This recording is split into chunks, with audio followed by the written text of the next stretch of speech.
Kris here. Green Sabre, Doom Telly time, episode 59. And competition time. Not from me, I'm entering one.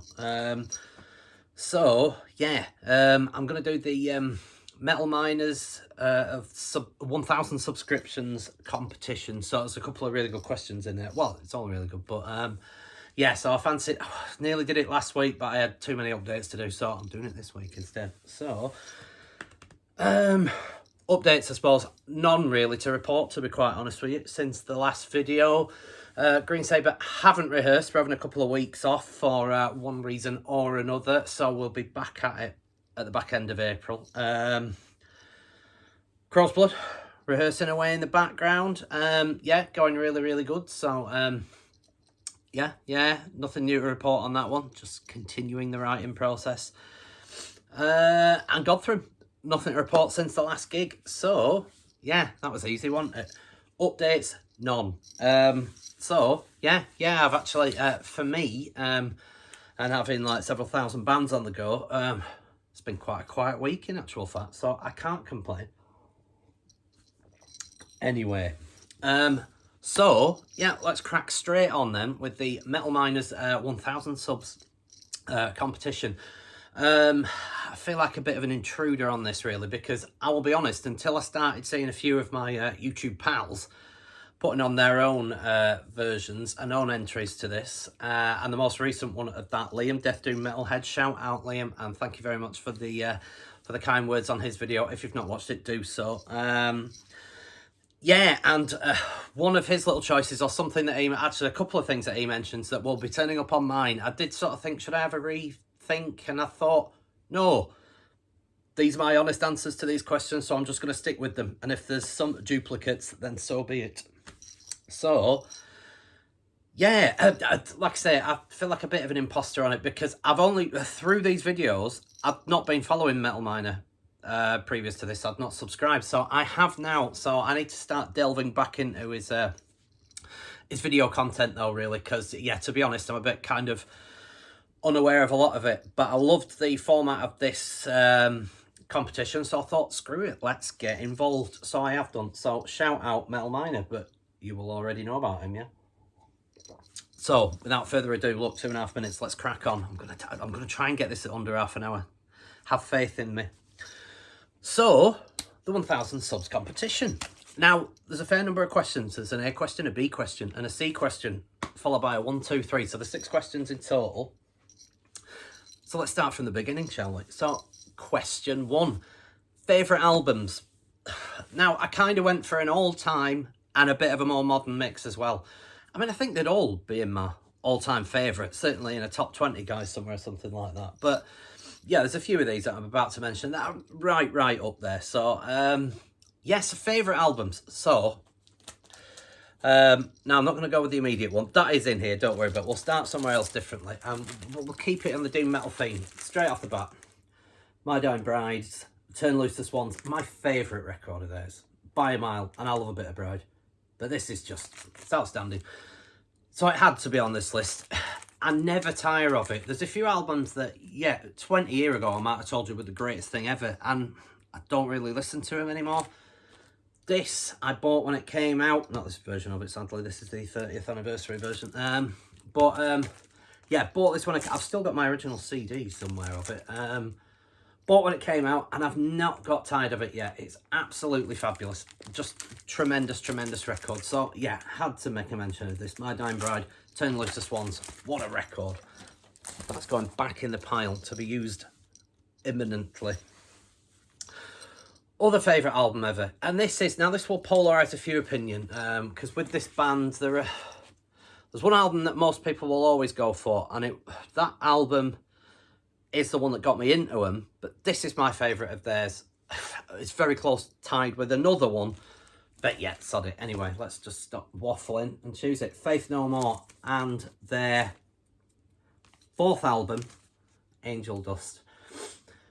I love this record. And I remember being slightly taken aback by it when it came out, because I was a child of the Real Thing years. And that was the album that I got into them on. which come out, was it back end of 89, early 1990? It was around then that I heard it anyway, you know, with Epic and From Out of Nowhere and all that lovely stuff. But when they returned with this in 1992, it's safe to say it polarised opinion, and it's safe to say that it still polarises opinion now. I think it's magnificent. It's just, I love King for a Day, the album that followed it, and that is right up there as my second favourite Faith No More album, but this nicks it because it's just, there's so much great experimentation of it. Mike Patton is coming into his own at that point, rather than that slightly sort of nasally sort of voice that he's got on The Real Thing, you know, like the early bungle voice that he does. You can tell that he's really refined his vocal chops on this album. There's so much more range. There's screechy death metal type vocals, incredible melody. It's just, he's got it all and in spades, and there's such strong songs on here that I really can't pick fault with any of it. It has been my favourite Faith No More album since about 3 or 4 months after it came out. Ever since, and I'm still not tired of it. I think it's fucking fabulous. So yeah, that's why Faith No More's Angel Dust will always be in there. Let's go for something a bit more recent now. And if you'd asked me like 20 years ago, would this be in it? No, because it wasn't out at the time. But I wanted to cover something more of my black metal interests and stuff like that. And this really, Magwar's seminal Exercises in Futility, is an absolute beast of a record. 6 songs, 1, 2, 3, 4, 5, 6, and just all killer, no filler. What a record. It just, the artwork, everything, the whole package, it fulfills the brief, and I'll be going into that whole package thing with another one shortly. But what a record, one of my favourite black metal releases of all time, and yeah, considered sort of one of the more modern, I don't know, are we in 3rd wave or 4th wave, whatever wave it is, of black metal that it comes into, and it is just a stellar release, and so I had to get a mention on it. I nearly picked Emperors in the Nightside Eclipse, but I think I tend to go, if I want just like a bit of classic black metal blast, I'll go with this most of the time. It's faultless and it never fails. So yeah, Magwar's Exercises in Futility. I've only picked 5 in this list, right? I can go over there, I don't come back to them, because I thought I could go on forever. You know what I'm like. I've mentioned this album, my number 4, that I've picked for favourite albums ever. My number 4, and again, a recent addition. Well, recent for me, because I only really heard it over the last year. But wow, I've banged on about this on a few videos. I'm sure this got a mention on the last video just gone. Huata's Lux Initiatrix Terrae. Their last album as well. Is this from like 20... Hang on. I feel like I forget this all the time. There's little or no information on here anyway. Wherever it's from, can't read it. 2018? Anyway, that might be the reprise of it. Whenever it came out, this was their last record, and comfortably Finest Hour. What an album. It's got that whole, this sludgy, grinding riffage in here. Beautiful melodic vocal, incredible sort of psychedelic ambient pieces within it. Like I say, it was like a weird mix of Electric Wizard meets Pink Floyd meets Air, French sort of synth pop band. It's got everything, and it's just, what a record. I got into this, we supported, like I say, I've explained this story on several occasions, but we supported Kill the Witch in Bradford last year. And when when Kill the Witch were doing like promo videos for it on the Instagrams and the whatnots, they used a track off this album as like the promo music for the little video that they put on. I remember thinking, that song is incredible. Researched it, got into it, discovered this album because it had not been on my radar before then. If you don't know about it, go out and get it immediately. If how I've described it remotely pushes any of your buttons, then you're going to fucking love this. It's just sensational. What a record. Brilliant. So yeah, Huata, that gets on my favourite albums ever. And the one that you were all waiting for, that I feel like I've put on every single video that I've ever done so far on here. Here's its 59th appearance on, Cathedral's Forest of Equilibrium. An absolute masterpiece. All killer, no filler, and the complete package. The whole setup, the artwork, just so immersive, and you can get lost in it, and the riffage. Never has music been so beautifully matched with the artwork, I would argue, and just everything about this record is a masterpiece, and I can't get enough of it. I have like a kind of biannual cycle where I get back into this record and listen to nothing else for months. And I feel like that's about to start again. So, yeah. My favourite album ever, if I was pushed. Absolute masterpiece. Cathedral's Forest of Equilibrium. So, let's put that there. So that was question A. Favourite albums ever. Question B. Favourite bands ever. Now, I'm assuming you're going to think I'm going to go back to that Cathedral record, right? Wrong. That's my favourite album ever. And the whole Adam Leon lineup of Cathedral is fabulous. But personally, when Adam left that band, they dropped off a cliff for me. And there really is nothing. After the Adam Leon years, now what I'm talking about is the In Memoriam demo, Forest, Soul Sacrifice EP, Ethereal Mirror album, and the Static Magic EP. Pretty much forget everything else after that. End Time is a decent record. I'll give them End Time. And Carnival Bazaar has its moments. Was it The Last Spire as well? The last one, again, has its moments. But other than that, instantly forgettable. So that is why Cathedral, yes, favourite album ever. Not my favourite band. I think it felt like two very distinctly different bands. One good and one not so good. So yeah. But favourite bands, this will get a mention again. My Dying Bride. Yeah, you all know my opinions on 34.788% complete. And again, it's not bad enough to detract from the whole thing because there's some cracking songs on that record. It's just not consistently great like everything else. But I like everything that Bride have done. I just think they're a consistently brilliant band. Yes, some albums are weaker than others, but they've had various different guises of that band that I think have all had really, really strong albums. And yeah, I think Liam mentioned this band on his entry, I think for a different question, but yeah, like he said, sort of like they're not someone that I just put on relentlessly and put on loop. They're a mood band, and it absolutely spot on, brilliantly put that. They are very much a mood band, and yeah, you've got to be in that right miserable frame of mind, but absolutely works. So that's why, yeah, My Dying Bride, one of my favourite bands of all time, because they're just consistently great. Another one, and again, probably should have dug out some more albums, but I'm going to mention Faith No More. I don't think they did a single bad record in their whole catalogue. Are they finished now? Yeah, possibly. I mean, they came back with Sol Invictus, which I really enjoyed. I thought that was a cracking return from them.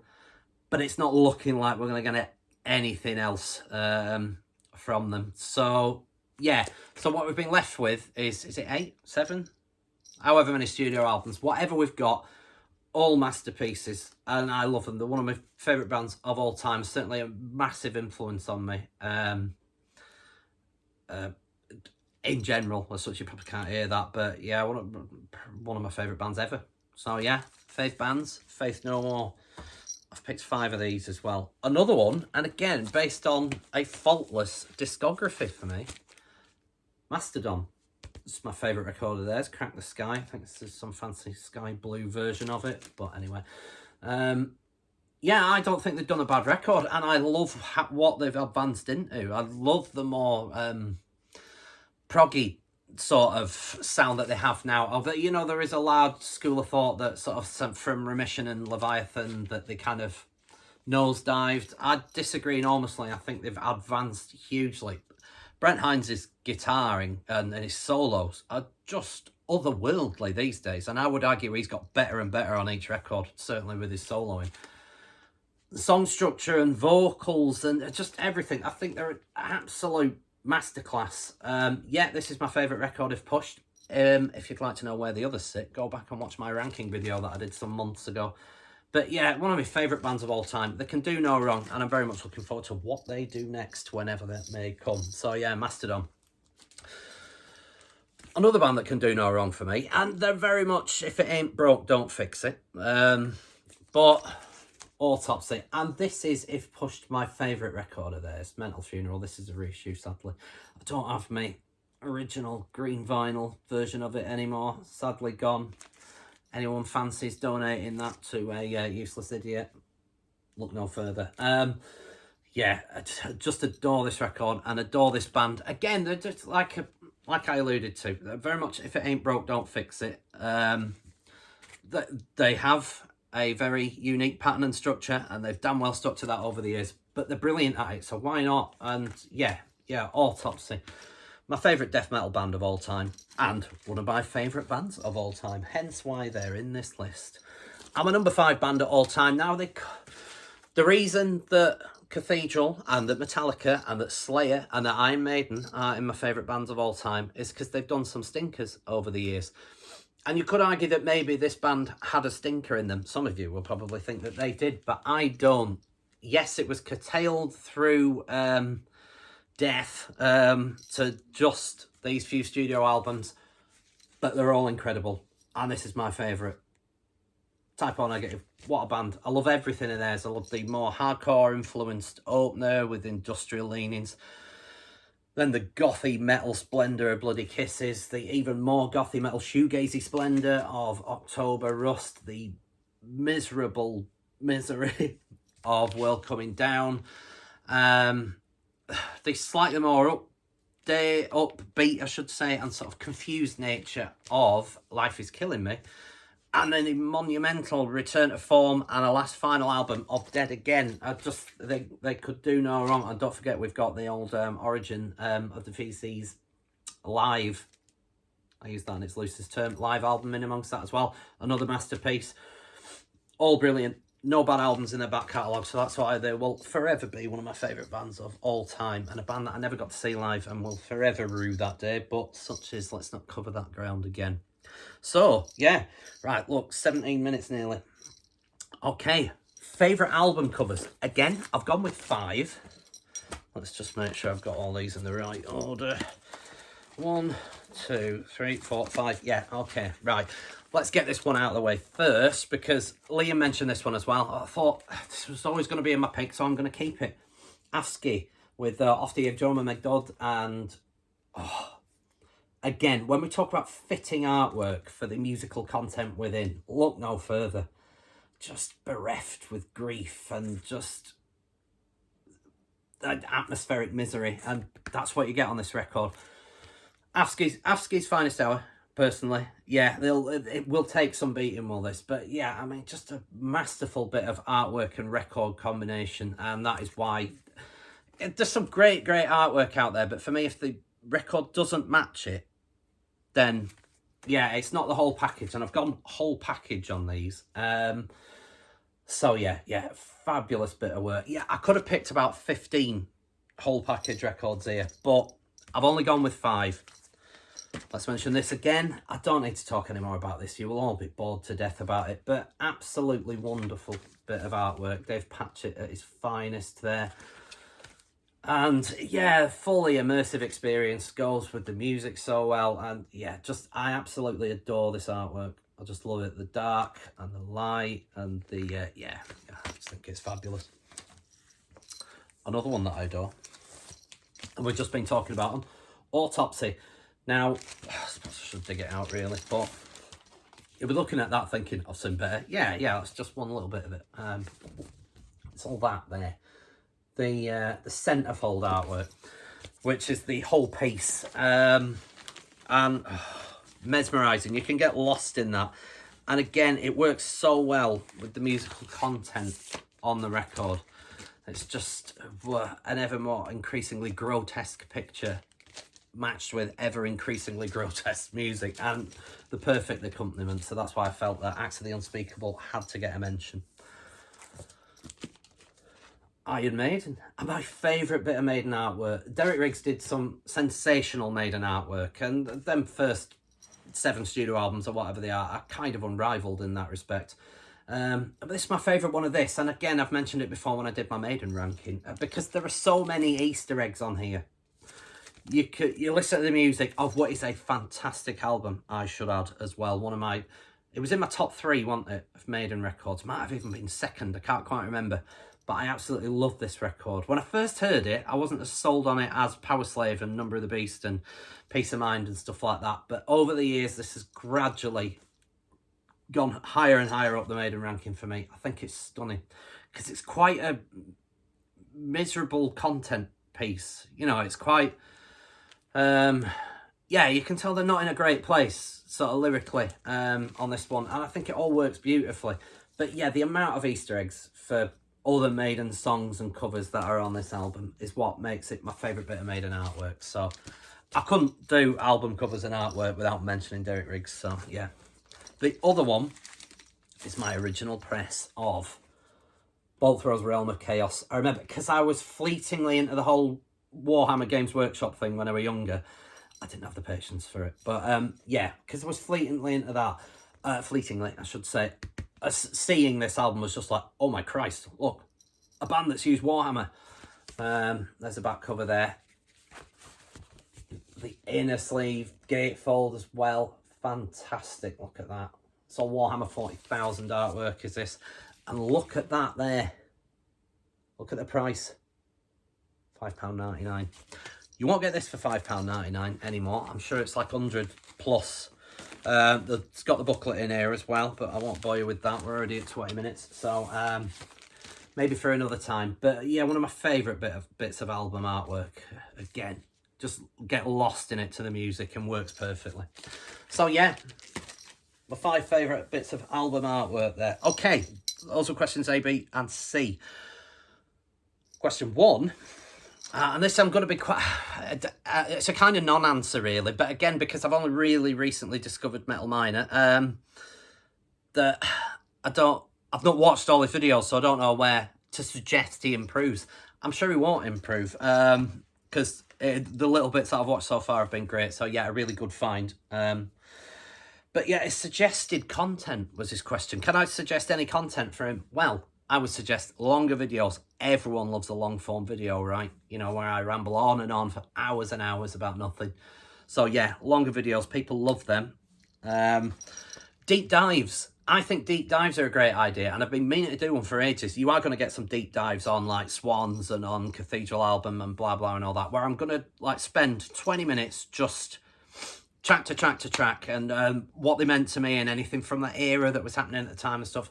I'm going to do deep dives on particular albums because I think that's a great idea. No, not just because it's my idea. There's probably a reason why people haven't done them yet though. But yeah, think about deep dives. Let's all get in on the whole deep dive thing. So yeah, that's my answer to that question. Suggestions. Question 2. Bands that I'd love to hear new stuff from in 2024. Well, I can quickly rattle off bands that I know that we're going to get new stuff from that I'm very, very excited about. Arse's new album. If the 2 tracks are anything to go by that we've had so far, it's going to be another masterpiece. So I can't wait for that. Winter Philith, Mark Deeks' other band, Winter Philith, black metal band from Manchester. They've got another album out this year. I cannot wait for that because they're a sensational band. One of my favourite black metal bands ever. I just think they're brilliant. They've got a new album out this year. Very much looking forward to that. Can't wait for it. Who else? Pallbearer, which kind of slipped through the radar. All of a sudden, they just released a track, which I absolutely love. That track that they've released off the upcoming Pallbearer so far. Wow. Bosk, can't wait for that. Not strictly a new album, though. It's sort of, I think there's 1 or 2 new tracks and mainly reworkings of older tracks. But anything new by Bosk, I'm all over. So looking forward to that. Who else did I mention? My Dying Bride, of course. They have a new album out this year, and I've had a sneak peek of most of it ages ago, and it was only one run through, but what I heard was great, and these songs so far have been brilliant. So I think this is going to be a bit of a return to form from Bride. So very much looking forward to that. So those are the ones that I know about. More hypothetically, I would love to hear a new album from Yob. They've kind of gone very, very quiet on that front though, and I'm just beginning to get slightly disconcerted that we are going to get some more material from them at some point. Yeah, I mean, Christ, I hope we are, because they're a phenomenal band. But yeah, I mean, was it 2018 Our Raw Heart came out, their last album? So we're into 6 years now from that. I'm just sort of beginning to get a bit panicky that, are we going to see anything else? Christ, I hope we do, because they're one of my favourite bands ever. In fact, maybe they should have been on my favourite bands ever list, because they've done no bad stuff, really. So, yeah, food for thought, Kris. So, yeah, I'd love to see some Yob, which I don't think we're going to get. Phantomas, Mike Patton's side project, the Just and So started reissuing on vinyl. finally, the seminal sort of first 3 records, of which I've got a pre-order in for one of them, the director's cut. I couldn't justify the others as it stands at the minute, but I've got everything on CD, but the director's cut is my particular favourite Fantomas album. Side project of Mike Patton's. If you don't know about it, it's Mike Patton from Faith No More and Bungle fame. Dave Lombardo on drums. Buzz Osborne from the Melvins on guitar, and Trevor Dunn, who's done some stuff with the Melvins. He was Mr. Bungle's bass player. Yeah, Trevor Dunn on bass. So it's quite the masterclass lineup. I would love it if we got new stuff from them. I think that ship has sailed now, though, so I don't think we're ever going to see that. But yeah, that would be great. Another band that the ship has most definitely sailed on now because of the sad death of Geordie Walker, Killing Joke. I love Killing Joke. And I was sort of hoping that we'd get some more stuff from them at some point. Now with Geordie sadly passing, that's never going to happen. And it would be a waste of everyone's time to get a replacement guitarist in and go with it. He was sort of the heart and soul of that musically from me, and a massive guitar influence on me, Geordie Walker. So a very sad loss. But also, yeah, meaning that I think it's now near impossible that we'll ever hear any more Killing Joke stuff again. So we'll just have to make do with the fabulous back catalogue that we have of theirs. So yeah, that's my answer to bands that I'd like to hear new stuff from in 2024. Wishlist stuff and genuine stuff. Final question, my three favourite albums from 2023. And I'm just doing what Liam Death Doom Metalhead did and just repeating because I did a best of 2023 list, and coming in at my number 3 and at Liam's number 3, GODTHRYMM, Distortions. Now I've got a personal vested interest in how magnificent this record is now.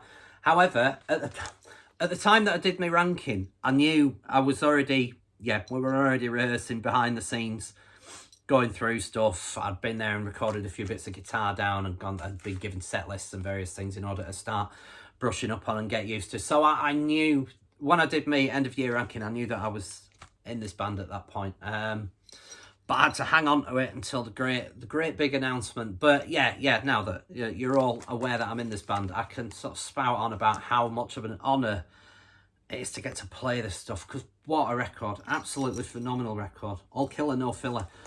And I've very much enjoyed having proper immersed myself in this record. It's got better since as well. In fact, I might swap 3 and 2 around now, and that's not just bias from my perspective. I love this record because I've had a chance to fully immerse myself in it and learn all the guitars on it. So yeah, that was my number 3, GODTHRYMM. If you don't know about it, please do so. It's a fabulous bit of work. My number 2 from last year was this, Walnuts, Grim and Withered Hags, Hellripper. Absolutely monumental. Black and thrash record. Yeah, sort of with sort of blackened power leanings almost as such, like, but an absolutely mesmerising piece of work. What an album. Yeah, it's still great. Like I say, because I've probably listened to Distortions more, it might just nudge this. They're very close anyway. But yeah, so that was my number 2 from last year. My number 1, and I still love it, Aura. That's the fancy slipcase. That's the actual cover. Aura, Triad 3 Nicks, the third and final part of I forget the name of the trilogy, but yeah, part 3. What an album. Stunning atmospheric black metal from Switzerland, female frontage, and yeah, I still listen to this quite regularly. It's an absolutely monstrous piece of work. So, yeah, there is my entry to Metal Miners 1000 subs competition. Thanks for watching. I'm going to scour the tubes for other competitions because I love doing these sort of things. So, yeah, I'll try and hunt something down for next week's video.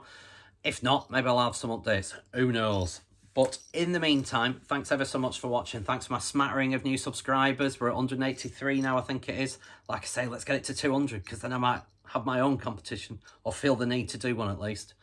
But yeah, thanks ever so much. There'll be links to Metal Miner's original video down below and links to various other places for all 3 bands that I'm currently trying to peddle.